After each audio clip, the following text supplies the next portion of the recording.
This Friday, Jamie Lee Curtis and Lindsay Lohan are back to switch things up in Disney's Freakier Friday. Totally. Yes. It's an absolute riot, and the only movie that can be described as So much weirder than the last time. What last time? it's the frequel You ready? we've been waiting for. That absolutely slays. What deeply out of touch old person came up with that? You did. Wow. Don't miss the comedy event of the summer for all ages. Disney's Freakier Friday in theaters this Friday. Get tickets now. Rated PG. Parental guidance suggested. Morning decisions. A creamy mocha frappuccino drink? A sweet vanilla? Maybe a smooth caramel? Or that white chocolate mocha? Whichever you choose, delicious coffee awaits. Start your day with bottled Starbucks Frappuccino drinks. Pick up a bottle near you wherever you buy your groceries. At Blinds.com, it's not just about window treatments. It's about you, your style, your space, your way. Whether you DIY or want the pros to handle it all, you'll have the confidence of knowing it's done right. From free expert design help to our 100% satisfaction guarantee, everything we do is made to fit your life and your windows. Because at Blinds.com, the only thing we treat better than windows is you. Visit Blinds.com now for up to 40% off site-wide, plus a professional measure at no cost. Rules and restrictions apply. Pie in the Sky Media. This series contains adult language and descriptions of graphic violence throughout. Listener discretion is advised. All right. Gobble, gobble, 3, 2, 1. We're live. Welcome back, Criminal Mischief Nation, and happy Thanksgiving week. Celebrating shit we stole from the Native Americans. All right. So, hope you have a good time, everybody. Enjoy the land we're living on. No, I'm sorry. Yeah. I love Thanksgiving, but for another show. No, that I think it's really, really important to acknowledge the history. Another your show way. I do, the Devil Within. I'm doing a holiday horror series, and I went. Let me just do some research on like real kind of Thanksgiving stuff, and the episode turned into our dark Thanksgiving history, and it's actually pretty sad. It's really sad. Yeah, I know. But mean, listen, God, that's the I nature saw of Dances with man. Wolves when I was like, I don't even know how old I was when I saw it, but I was real. I mean, it was just like so tragic. The whole, Yeah. But hey, here we are. It's the reality that we're living in, and let's think it's our responsibility to, like you said, acknowledge the true history of it, right? In any way that we can, and then just kind of lean into what the meaning that it has kind of evolved to contain, which is, let's be grateful, let's be thankful, let's spend time with family, a spirit of forgiveness and love and joy and togetherness, and try not to get into a political or religious fight with your weird uncle. amen, brother. Yeah, there you go. Amen. That's what it's turned into. Mm-hmm. So happy Thanksgiving week. You have any big plans? Yeah, we have a lot of people coming over, but with the storm that we just endured. The raging storm that shut down Seattle because it rained. It's called a cyclone bomb is what. Who would it have was thought? Gosh, rain in the Pacific Northwest. Okay, this was How different. could you be prepared for something like that? This was different. Okay, this was different. All It was right. weather rain. I'm not going to go into it. All right. Okay, because clearly Brandon and I pre-gamed it. There's like zero. Infrastructure to withstand rain. I don't know, man. You guys. Listen. I hope it doesn't become a rainy climate up there, because you guys would be screwed. Hey, you know what? I'm actually really excited now that I have electricity. We almost have internet. I'm at my husband's work at, he works at Starbucks corporate headquarters. I'm in this like massively cush place after being in the dark for like a week. So I'm really grateful. You're at Starbucks corporate headquarters. Yes. I'm trying to think what would be more Seattle. Like, are you wearing Birkenstocks, and did you buy something on like a Boeing corporate card? She's wearing. Those are my UGG Birkenstocks. And are you listening to Pearl Jam like in an earbud? Like what?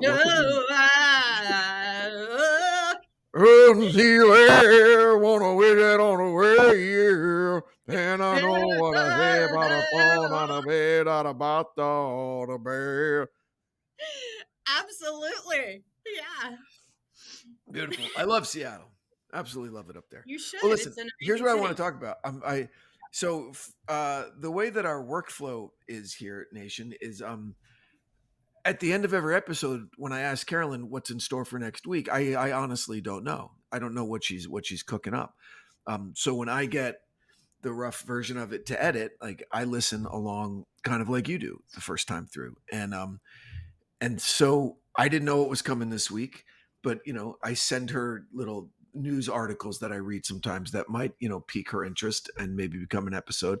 And so I was delightfully kind of surprised that she was able to mine this entire episode off of 20 seconds of research that I was doing just in kind of casual news reading. And I didn't know anything about the relationship that existed previous to that. And I found it really fascinating, especially it's at Ramapo College in Jersey, which is as North Jersey as you can get in the woods. It borders New York State. I could be at Ramapo College in like 15 minutes from my house. I know a bunch of people that went there, and I never would have thought, because if you know the Ramapo Mountains, the last thing you would expect is that it's like a hotbed of intellectual activity. Okay. It's wow, way to like bring it down. I'm just saying you wouldn't What's wrong with mountains? What do mountains and like there's a movie out there. There's a movie out there that Scott Cooper wrote and directed called Out of the Furnace. Okay. It's with Christian Bale and Casey Affleck and Woody Harrelson. And it's a real dirty, sad, kind of really violent film. And Woody Harrelson plays a drug dealer and a kind of bare knuckle fight promoter from the Ramapo Mountains. Okay. And listen, it's a really accurate depiction of certain types of mountain people who live there. Okay. It sounds like a remake of Deliverance. You said it, not me, but I'm not arguing with you. I'm not saying that you're wrong. Bare knuckle fighter. Yeah, bathtub meth, right? And bare knuckle fighting. Like that's the main, products coming out of the Ramapo Mountains. I could just picture Woody Harrelson killing that. Oh my god. Man. I wish I could recommend the movie. It's and I should you should Zoe Saldana's in it, Forrest Whitaker's in it. It's a really terrific film, but it's it's dark. It's really, really dark. It's really dark. And if you know Scott Cooper as a director and as a kind of as of a creator, he's not like a feel good Spielbergian, everyone learns a lesson and is happy at the end.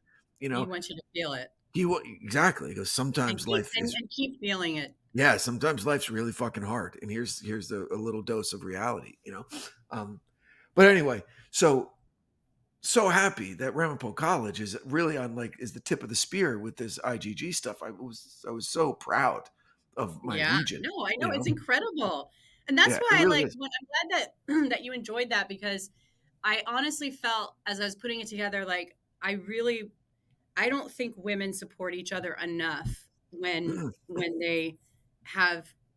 I wish we did it more, and that was my feeling with Karen. Like I was just so impressed and just so wanted to like showcase her and because it's hard to do new things, and she's doing some really incredible work. And so I felt really privileged to kind of be on that journey, like from a complete far, and just kind of see it blossom, One of my big takeaways from it was, remember Indiana Jones and the Last Crusade? Yeah. Great. It's my favorite of the Indiana Jones franchise. And in the beginning, there's a scene with Indy as the professor, okay, back in Jersey, and he's talking about that 99% of archaeology takes place in the library, right? In research.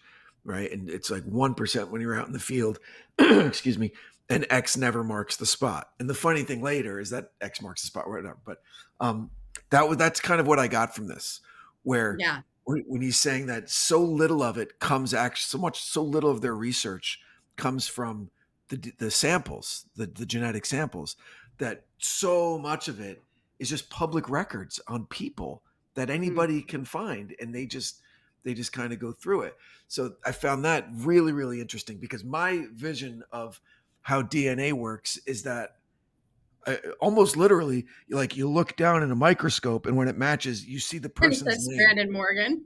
Right, exactly. Like, you see a name in the petri dish. Here's the guy, right? Like, go get him, and I know obviously it's not that, but it in my mind, it was that specific a discipline, and the other thing that I learned from this episode is what IgG stands for, investigative genetic genealogy, because you started throwing that around a little early for guys like me. Okay. I didn't really know what you were talking about at first. I know. Well, how many times can you say investigative genetic genealogy? It's kind of a mouthful. Yeah, no, I get it. It's kind I of get a nice aperitif, Yeah, you took a leap that people were really focusing. But the last thing that I learned was that and it makes sense when you stop and think about it, because IgG by definition means they don't have the sample of the bad guy, right? Or they have a sample that they match to relatives, and they get possibilities. It's maybe this person. You should go check it out. It's maybe this person. Like, they give leads. They don't give definitive answers. That was the other big takeaway I got from this. I'm sorry. I love your it. turn. I've been talking to you. No, that's fine. I love it that the science can absolutely definitively prove if it is that person. It's like they go and they do all the research and they do all the stuff and they say, we think it's this person. But the best thing about it is that they still have to go do that scientific test to prove, like, yeah, it is this person. And then still, like, it could have been like that person's stocking cap. They could have said, hey, someone stole my cap. I mean, unless we don't know if there was more evidence found, on her that could, basically, it's not a slam dunk still. I mean, he confessed to it. So I think it's pretty much, I have a feeling they're going to do a plea deal. But IgG comes into play. And let me just clarify what I was saying before, because yes, they have the sample of the person that they're looking for, but that person isn't in CODIS. That person isn't in any database. Okay? Yes. So, yes. Right. Okay. So that's what they have the bad guy's sample. He's not in any database, right? Mm-hmm. So they can go out and try and look for people who are kind of in a database, or they can make some kind of, and all that stuff was very interesting about if there's an adoption, if there's all, I mean, that just gets, that they have a game plan for that. I would just go, well, fuck it. We're done. There's an adoption, but they have a protocol to follow that thread. Yeah. Really, really I mean, interesting. It was crazy because because they're so tight-lipped about the investigation. And it's like this new relationship between IgG folks and then detectives and law enforcement. They're saying, like, hey, this actually works. There's been enough cases to prove that. And they still want to, it's like this dance of like, hey, it's not just these investigative genetic genealogists that are solving these cases. It's like all the work that the detectives do for decades or whatever, especially on these cold cases, the cumulative work. And then they, get help from the investigative genetic genealogist. So it's really a team sport here. Yeah. It's not like, and I love it that they're giving, they're acknowledging law enforcement's role in it. And then they're also saying, we played a small role, but it's significant because it got it over the finish line. So, I mean, I think it's a... Go ahead. Go ahead. I said, if it's a team sport, the IgG investigators are the latest addition to this team. They kind of come in at the end. They're like, a good inning of relief from a fresh arm, like coming out of the dugout, right? When they're all like, we've reached the end, we need some help here. Okay, boom, the IgG folks come in and do their thing. So it's really interesting. I had a problem with the dude a little bit of a problem with the guy who comes on and he starts telling us why our privacy is safe, giving our DNA samples. And I call bullshit on that, but I get it. It's his job. He's telling us like it's great. It's awesome. There's no way that it could be bad for you ever at all. Go do it. Come on, dude. He was a little extra with how hard he was selling that it's safe, that, he was protesting a little too much, I think. Well, because to them, I mean, you got to understand how they feel about it. Like this is like the mana that helps solve cases. The more people that are in the database, the more likelihood they'll have of solving all of these cold cases. So for them, like that's his pitch. For people like us who are still kind of like, we know in the future that, or we think in the future that something could happen with this. We don't really know.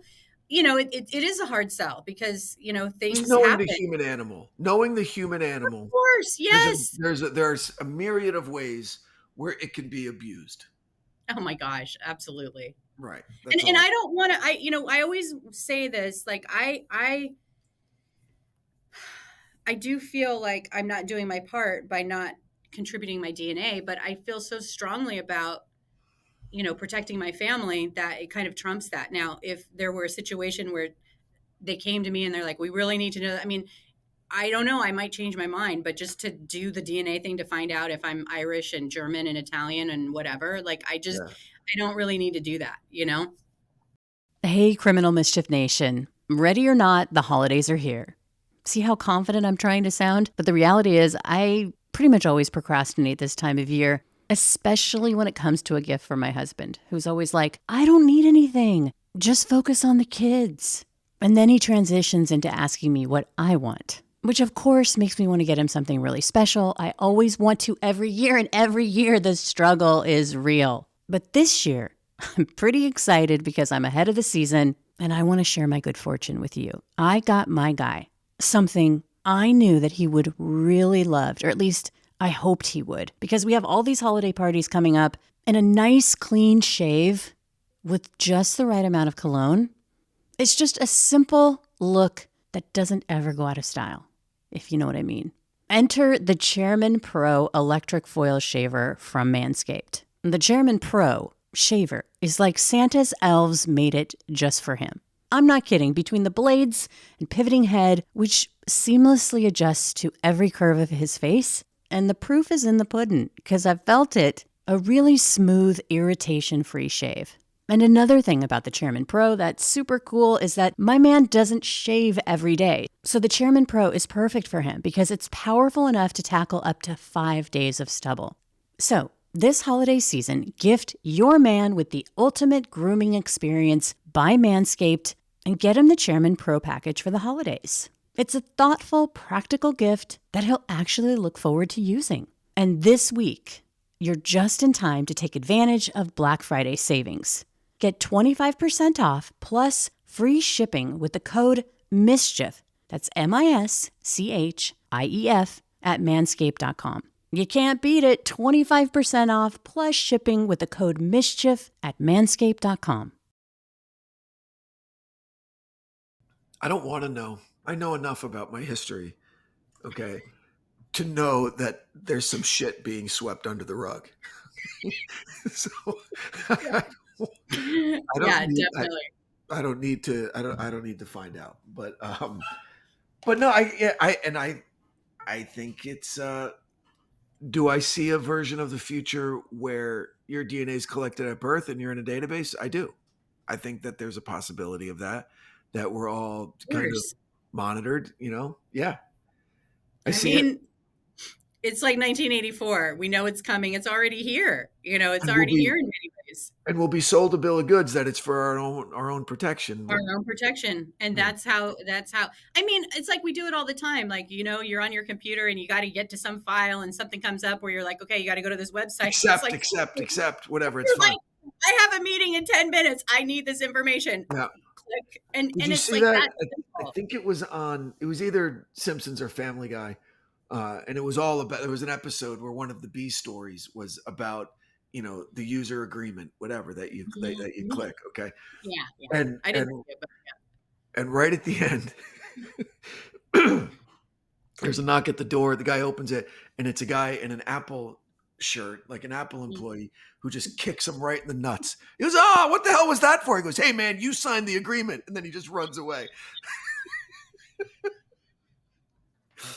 So somewhere in there, you agreed to be randomly kicked in the nuts by an Apple employee. I Right, think it's which really would be funny. less painful than what would actually happen Than when what they the actual really do something and like, you'll be like, "Yes, kick me again. Don't I'd rather take that than, this Yeah. other thing." So, and what was cool though is seeing them get excited behind the scenes, the two women, Karen and oh my gosh, I'm sorry, I'm spacing on her name. They worked together to solve this, and they were just all like, I wear the tinfoil hat, Yeah. I think that's like a really great. I can imagine that being super rewarding and fun, collaborating with someone to try to figure this out. It would be amazing. Like that. How much I guess yes, fun is the right word, because I'm just thinking about it, knowing that you've got all of these leads, right? And if you're of that kind of, if you have that proclivity towards puzzle solving and research and all that, and you've got this DNA sample, and you've got news to me, all of these apparently just public records of every person that ever fucking lived, all right? And you have some direction in terms of weaving through that and combing through that and finding stuff, that would be exhilarating. Like, I mean, you come yeah, up with exactly. leads where you're like, this person, we have this profile, this person fits in it. Go see what you can do, cops. It's a lead. It's not a definite. Don't get a no-knock warrant and fucking, push the guy's head in the ground and cuff him. Go say, hey, will you give us a sample? I know, it's really 84 cool. years old, 50 Oh my years gosh, later. I know. And he's I like, know. you got me. He was And like, I then- was been waiting for your knock. And then I spend the next couple of hours wondering what that 50 years was like for that guy. In a Dostoevskian kind of, I got away with murder kind of way. Like how much of him died inside a little bit every single day. Like what was left of this guy? Like, was he able to have a good life and make up for it? I don't know if you saw his picture, No. but it's like the portrait of Dorian Gray. Oh, wow, of course. That's not in the closet, hidden.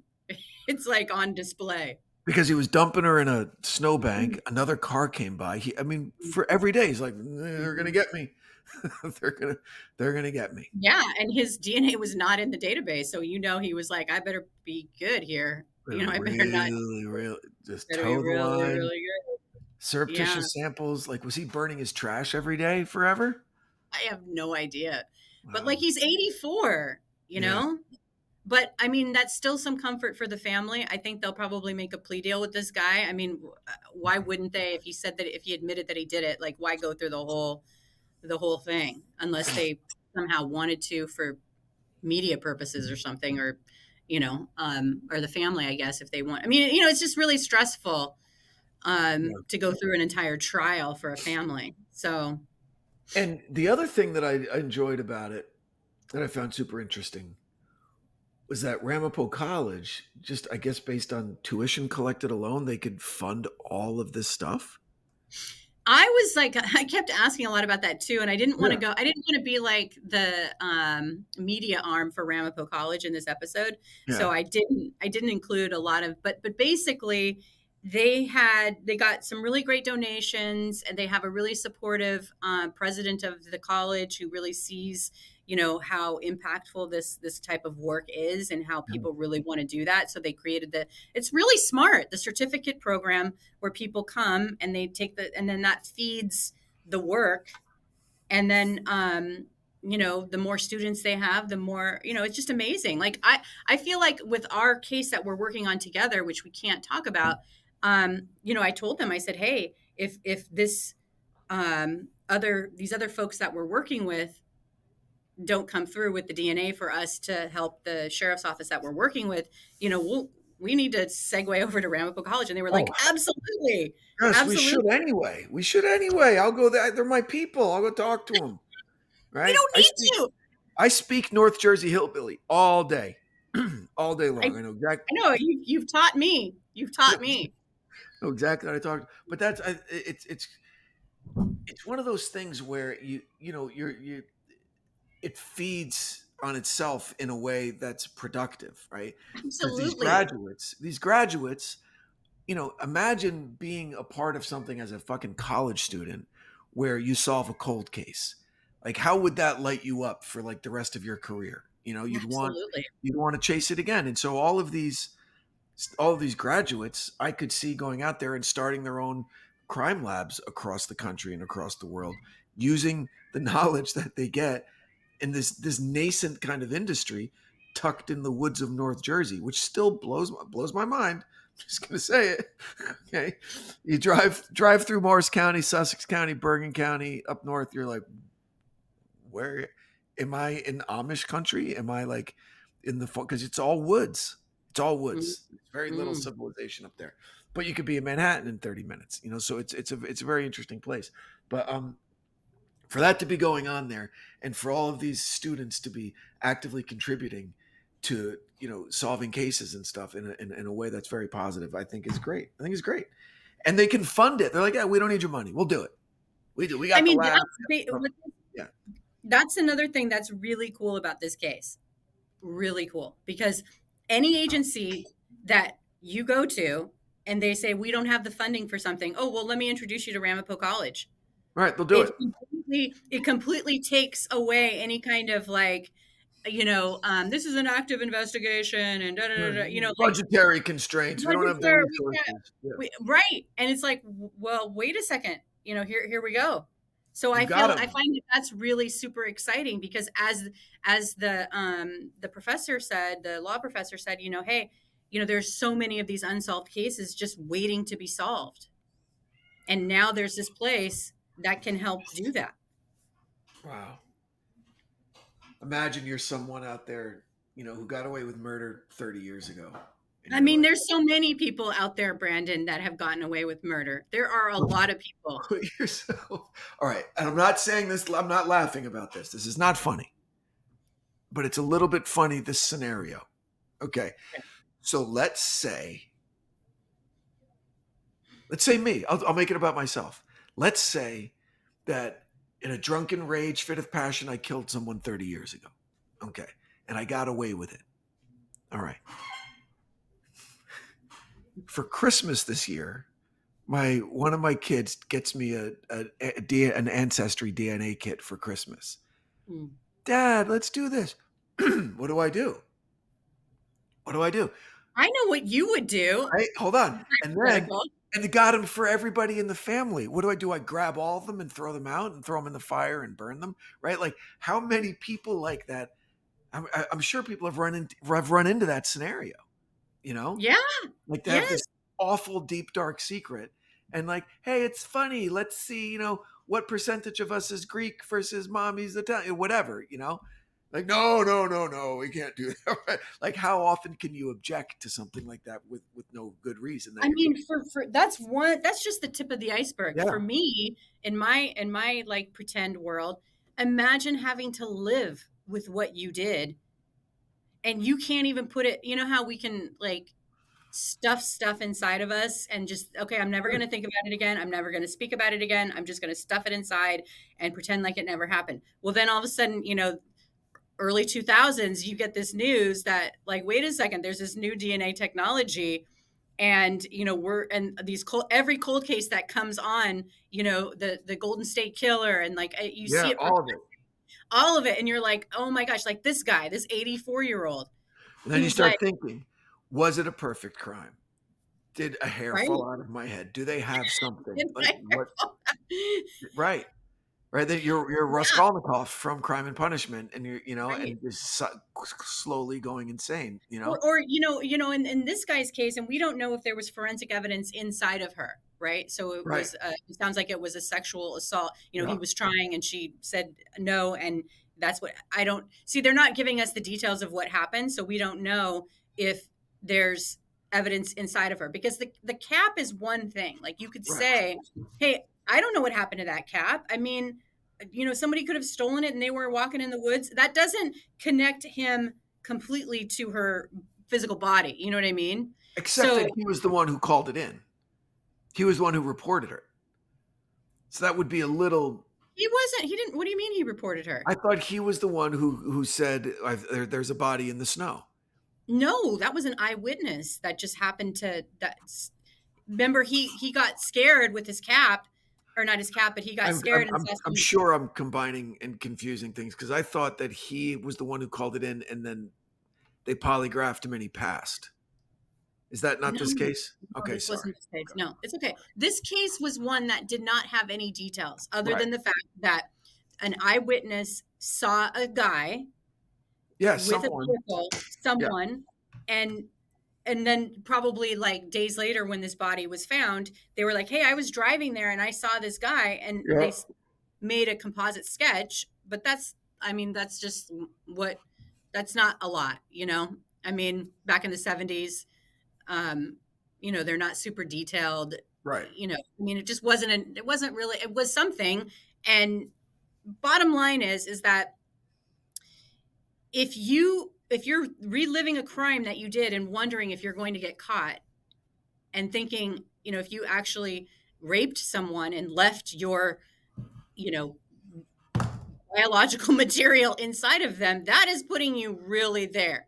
If you just have cigarette butts there, or if you just have a hat there, it's not a slam dunk, but this guy gave it up and said, but the people in our little fantasy world that we're thinking about right now about what that must be like to live with that, like the closer they are to the person, I guess the more stressful it would be of like, once they do that DNA and somebody does the genetic genealogy, they're going to find me, Well, it feels like we're going to be doing a lot of these, in the future with, cold cases being solved by this IgG stuff. I hope so. Yeah. It's exciting. And it's like we're only bound by, the creativity of these investigators, right? Which with how thoughtful they can be with connecting dots and coming up with leads. That's what they call them. These are just leads. We don't give any definitive answers, And I think it's great that way because the science backs it up. It's a beautiful thing.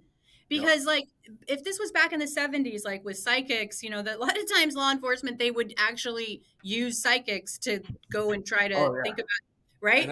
I'm sure that they had massive success rates with that. Right. That's what I'm saying. What's great about investigative genetic genealogy, IgG, is that there's the kicker at the end where you can actually test the DNA to the suspect DNA. Is it a match? And then we go from there.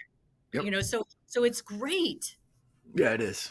It is. Well, like I said, this was a great episode. I was pleasantly surprised that my North Jersey folks not only got a shout out, but were featured. So well done. Thank you very much. Anything coming up next week? We'll see. Damn it. Okay. Well, listen, Nation. Actually, next week, I do have something coming up that I can share with you. Oh my gosh.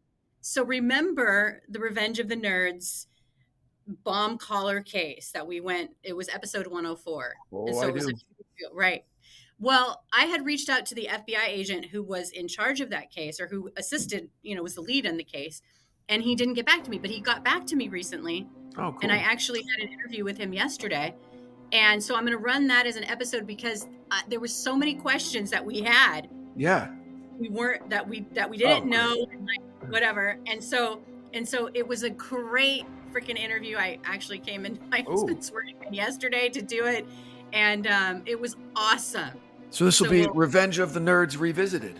Will be this. Yeah, episode. Revenge of the Nerds Revisited. But this guy delivered. It's a great interview. He was exactly the kind of investigator, even though it happened like 20 years ago. Like he's still so excited. In the back of his office, there was like a cuff, like the bomb collar thing, and he had all this like it was like he's like, this case had such a huge impact on me. This guy's head off. I'm putting it on my wall. Woo! No, he was just like, he wasn't. You know how sometimes in the interviews that I've done with detectives, I don't know if you clocked this, but some of them are so low key that you really have to work to get them excited or to say what the case meant to them, or which I always find fascinating, because if you work on something for, in many cases, years, like you're going to be excited about it, right? You're going to have a lot of feelings and stuff. Like with this guy, he was just totally from the get-go super excited to talk about it, and was like, this case was like one of the most important things that's ever happened to me in my life. Wow. So, yeah, which is, I can understand why. So he was a great interview. Cool. All right. Well, Okay. looking forward to it. So happy Thanksgiving, Nation. If you know anyone who might enjoy this episode, we'd appreciate you sharing it with them. And if you feel so inspired, head on over to Apple Podcast and rate and review the show. It helps more than you know. In the meantime, Carolyn, anything you want to add? No, have a wonderful Thanksgiving. All right. Until next time, stay safe out there, everybody. Bye now. Bye. From Cloud 10, Criminal Mischief is a pie-in-the-sky production recorded in the beautiful Pacific Northwest. We're produced by Brandon Morgan and myself. Music by Soundstripe. I'm Carolyn Osorio, your writer and host.